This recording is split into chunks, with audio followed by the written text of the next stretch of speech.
Next one, Mike Dubus asked, why isn't the school board as a whole doing what's best for the students based on core values? Does the school board as a whole think they are doing what's best for the students as stated in the mission statement? The response is the school board has the best interests of the students and district in mind when rendering all decisions. Anyone else? Can we go back one, if I may? Sure. Regarding 193.3. Yep. Actually on, at the second reading of this proposed policy, which was on, the first reading actually was on September 6th. That's JCB? JCB, as well as JEC and JCA. And on October 4th, we received public comment from, and the minutes reflect October 4th, by actually Mrs. Plord. We read into the record, and she referred to the same RSA that Mr. Pearl referred to, and as a result of that, we moved to table that to get a clarification to make sure that we were using 193.3. And then question, some of these are repetitive, but they were additional questions. So another one, Mike Dubus at the 2/6/12 meeting. Why is the school board not doing what is best for the students? And then response, the board always renders decisions that they believe are in the best interest of the students and district. Question from, oh, I'm sorry. I definitely want to comment on that. For 12 years I've served as a school board member.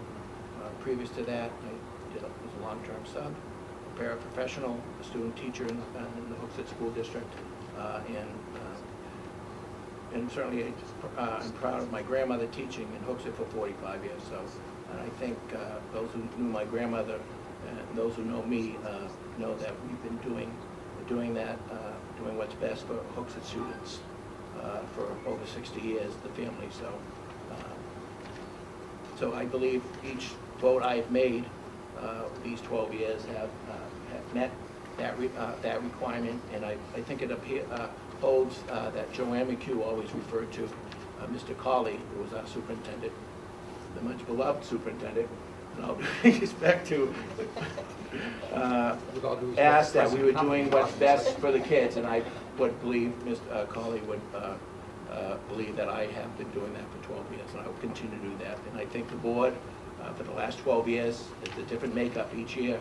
I think each one of us is going to Joanne McHugh, John Peroni, Ron Dion, more or less. I think we've all done what's best for the students. We may disagree, but I think ultimately our decisions have resulted in positive results for all our students.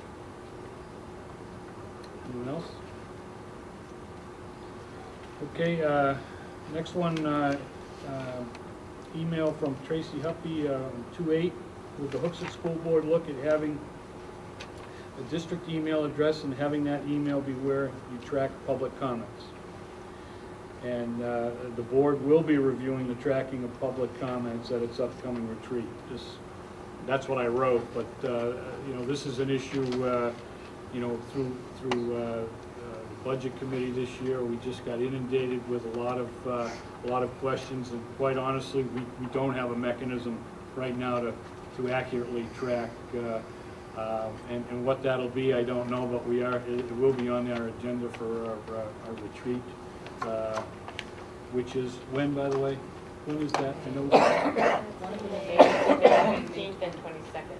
I'm sorry? May 15th and the 22nd. May 15th and the 22nd. And Dana, I want to comment. I think that it's a very good request.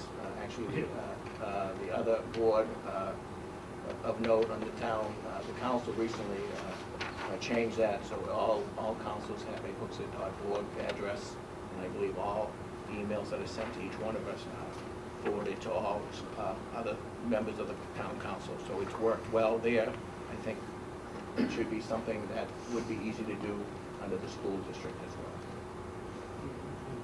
We all get emails, and as they pile up, it gets very confusing. So we are going to. I would be interested in getting just a district one. It does get gets mixed in with mine. personal email, so Yep. I wouldn't miss anything. Yep.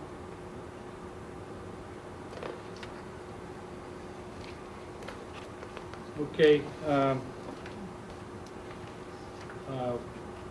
there's a response to public comment from 22112. This came in our packets. This is a group of 5, and we'll take them one at a time. Quite honestly, I had one answer for all 5, so but we'll let the rest of the board chime in as well. So when did the Hooksett School Board deliberate the following? It says, Argo said enforcing the policy as it stands now is for the protection of the town. He said that the board does not have a responsibility for the students, but have to think about all of the town's residents when making decisions.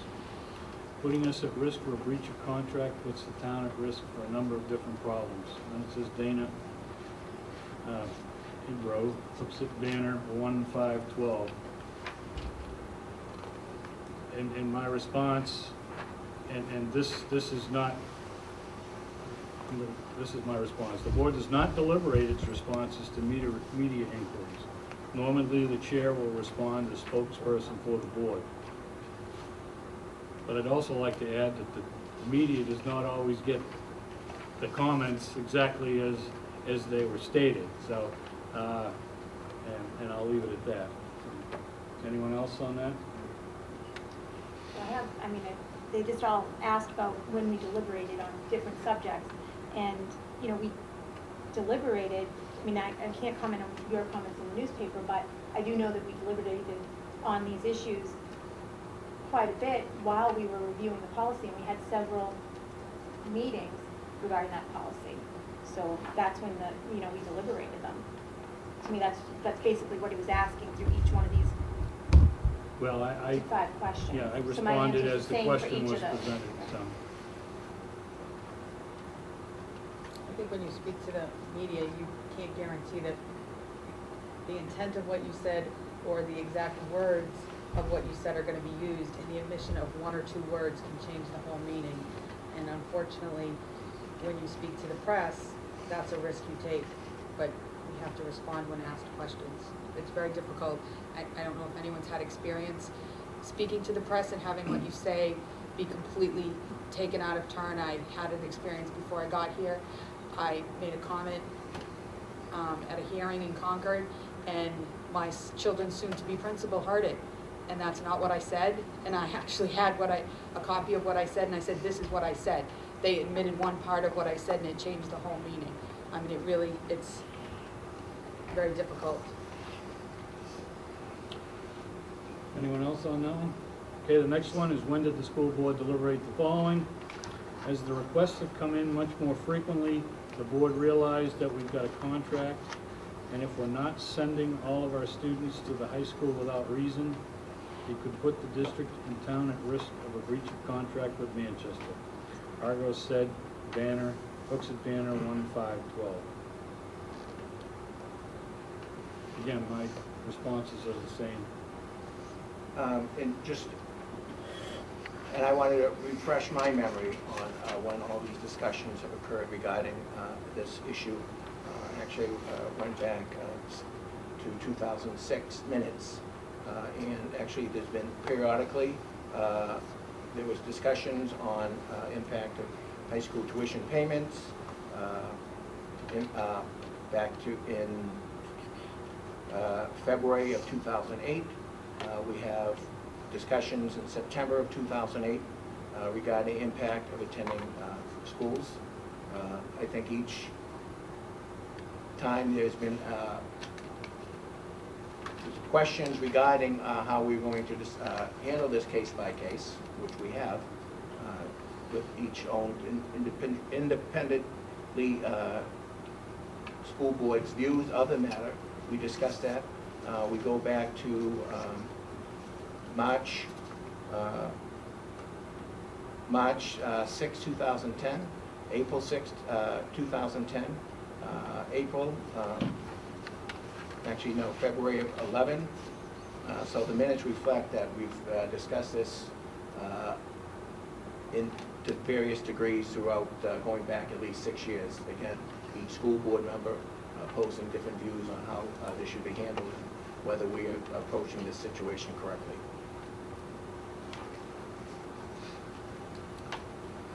Anyone else? Okay, the next one, when did the Hooksett School Board deliberate the following? He said the school board made the decision that amending the policy in this way would help the board adhere to the contract in good faith. Dana Igro, Hooksett Banner 1512. And again, just, that the board, my response was that the board doesn't deliberate its responses to the media. Anyone else? I feel that almost as soon as I arrived on the school board a year ago in March, it came up that we needed to look at the policies on how we approved high school students to other towns besides Manchester. Almost like the second or third meeting I was on the board. So April of a year ago, it came up and then it was sent to the policy committee.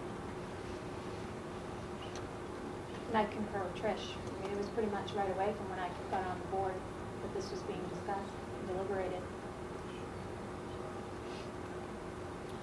Okay, the next one, when did the Hooksett School Board deliberate the following?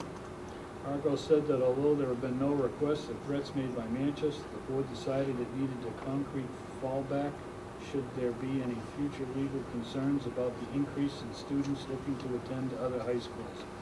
Dana Igro, Hooksett Banner 1512.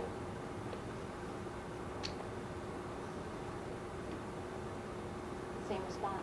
Okay. And the last one of that group is Mr. Argo speaking for the Hooksett School Board here. These decisions can't be made with your heart, he said. We're running a business here and we need to look at it that way.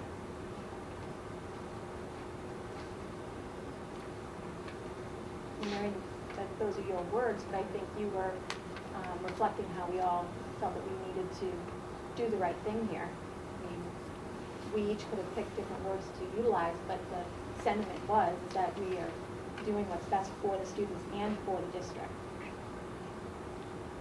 I can tell you that my intent with that was we're running, depending on, what we're looking at a $27 million business we're running here, and we've got the largest budget in the town of Hooksett, and that was what I meant by that. This is a business. We're in the business of educating our students, but my gosh, it is a business with a budget like that, and that was what I meant by those comments. Anyone else? Okay, a response to email from David Pearl, 2/16/12. This is a question for Budget Committee Rep Argo. Why did you not report to the school board the November 2011 vote of the Budget Committee which stated the Budget Committee's opinion of limiting fund balance spending? Why at the last school board meeting under the committee reports did you reported nothing from the Budget Committee meeting, even though you were present for a discussion about the school budget? Thank you. My response: a non-binding vote was taken by the Budget Committee at the November budget meeting to have the board take a position with regard to utilization of fund balance, which was contrary to state law. That said, I did not think it was prudent to bring it up during public session at a board meeting. My response to the second question: the Budget Committee meeting in question was a Saturday session for a review of the town budget. At the conclusion of that meeting, discussion ensued around how to make the budget process for the school district run smoother next year. The committee had recommendations, and I committed the district to reviewing the process at our upcoming retreat.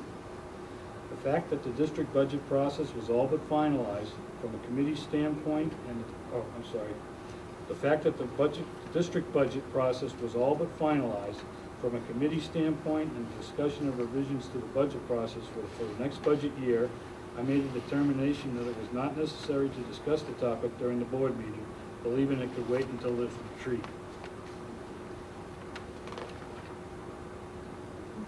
Dan, I just wanted, in support of what your decision was, right now we have a lot of other pressing items on our agenda. pushing that out to the retreat, I thought was more than appropriate, and